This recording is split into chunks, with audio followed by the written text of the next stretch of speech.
போதை அமைச்சருக்கு எதிர்பாராமல் வந்த சிக்கல். முதல்வரும் கையை விரித்தார். எப்போது பதவி காலியாகும்? முதல்வர் விஜய் அமைச்சரவையில மனிதவளத்துறை அமைச்சராக இருக்கக்கூடிய கில்லி சரத் தான் கடந்த 4 நாட்களாக சமூக வலைதளங்களுடைய ஹாட் டாபிக். சில ஆண்டுகளுக்கு முன்பு போதைப் பொருளை பயன்படுத்துவது போல அவர் வெளியிட்டிருந்த வீடியோ இப்போ இணையத்துல வைரலாகி கடும் விமர்சனங்களை எதிர்கொண்டு வருது. இதனால அமைச்சர் சரத்தை பதவி நீக்க கோரி திமுக மாணவரணி மாநிலம் தழுவிய போராட்டத்தை நடத்தினாங்க. இந்த நிலையில தாவேக முகாமுக்குள்ளையும் அமைச்சர் விவகாரம் புயலை கிளப்பி இருக்கிறதா கிசுகிசுக்கிறாங்க பனியூர் வட்டாரத்தினர். என்ன நடந்தது விரிவா பார்க்கலாம்.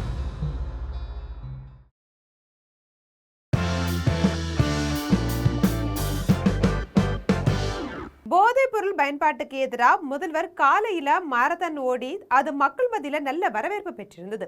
அடுத்த சில மணி நேரங்களிலேயே அமைச்சர் கில்லி சரத்தினுடைய பழைய வீடியோ ஒன்று வெளியாகி கட்சி மீதும் முதல்வர் மீதும் கடும் விமர்சனங்கள் எழத் தொடங்கியிருக்கு. வீடியோவுக்கு விளக்கம் கொடுக்கிறன்ற பெயர்ல எரிகிற தீயில எண்ணெயை வேற ஊற்றிட்டாரு அமைச்சர். விவகாரம் இணையத்துல படு வைரலாகின விஷயம் முதல்வரோட கவனத்துக்கும் எட்டி இருக்கு. அவரே அந்த வீடியோவை பார்த்து அதிர்ச்சியும் அடைந்திருக்காரு. பொதுச் செயலாளர் புஷி ஆனந்த் அழைத்து கடிந்து கொள்ளவும் செய்திருக்கிறாரு முதல்வர். முதல்வருடைய கடும் அப்செட்டை வைத்துதான் சரத்தா அமைச்சரவையிலிருந்து நீக்க போறாங்க அப்படின்ற கருத்து தலைமைக்கு நெருக்கமான வட்டாரத்துல பரவ ஆரம்பிச்சிருக்கு. உடனடியா பதறி போன சரத் மனைவி குழந்தையோட கிரீன்வே சாலையில இருக்கக்கூடிய செண்பகம் இல்லத்துல பொதுச் செயலாளர் புஷி ஆனந்த சந்திச்சு பேசியிருக்காரு.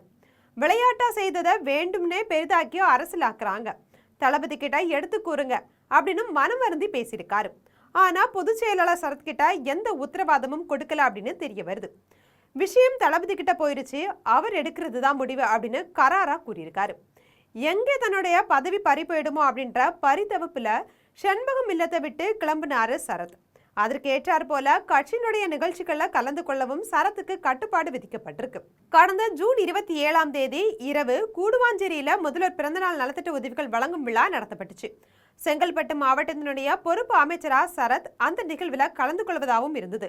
ஆனா தலைமையினோட உத்தரவின் பேரில் அவர் அந்த நிகழ்ச்சிக்கு செல்லல. அமைச்சர் சரத்தினுடைய இந்த செயலால தாவேக அரசுக்கு நெருக்கடி அளித்திருக்கு.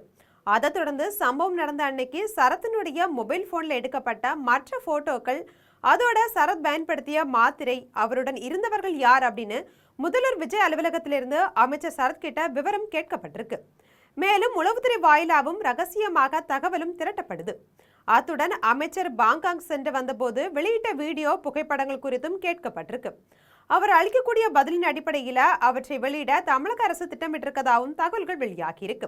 இது இப்படி போயிட்டு இருக்கக்கூடிய இந்த நேரத்துல இந்த விவகாரம் திமுகவுக்கு அல்வா சாப்பிடுவது போல அமைந்திருக்கிறதால கையில் எடுத்தது தீவிரமா அரசியல் செய்து வராங்க. இந்த நேரத்துல சரத் மீது நடவடிக்கை எடுக்க இறங்கினா அரசியல் ரீதியா அவர்களுடைய கை ஓங்கிடும். அதனால 2-3 மாதங்கள் கழித்து அமைச்சரவை மாற்றத்தை செய்யும் போது பார்த்துக்கலாம் அப்படின்ற மாதிரி முதல்வர் தரப்புக்கு சீனியர்கள் சிலர் அறிவுறுத்தி வராங்க.